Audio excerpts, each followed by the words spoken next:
There's a difference between playoff experience and playoff confidence. One is useful. The other is downright powerful. Twice now, the Lakers have suffered Game 1 defeats in the playoffs.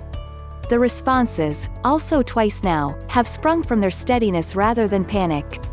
Before Game 2 of the second round against Houston on Sunday, even Lakers legend James Worthy was saying in the Spectrum SportsNet studio, "I'm panicking because you don't have that home court advantage."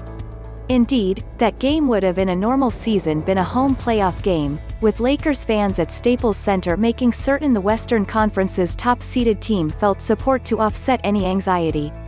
But the Lakers played with confidence rather than insecurity from the very start Sunday.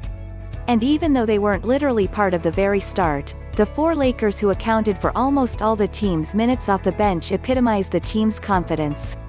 Rajon Rondo, Markieff Morris, Kuzma and Alex Caruso were all major net positives for the team, as seen in their plus-minus ratings.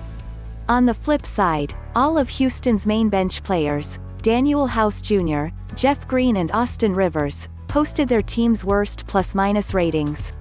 The Lakers' lead Sunday was only 10-9 when Rondo and Kuzma were the first reserves into the game.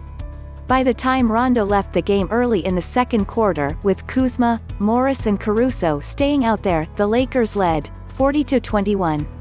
A team with LeBron James and Anthony Davis is not consistently going to need anyone else to shoulder more than a mere portion of the load. What is required, however, is that those other guys have their hands confident and ready to carry a load, especially in critical playoff situations.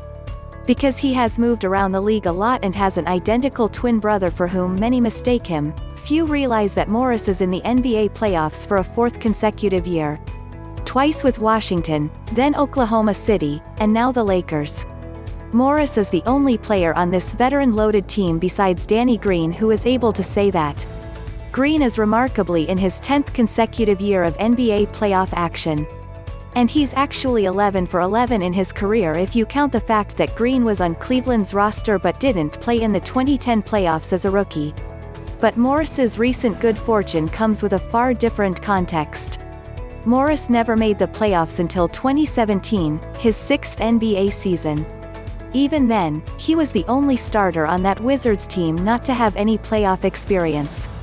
That gave Morris a unique appreciation for the opportunity, which he seized with 21 points in securing a victory in his playoff debut.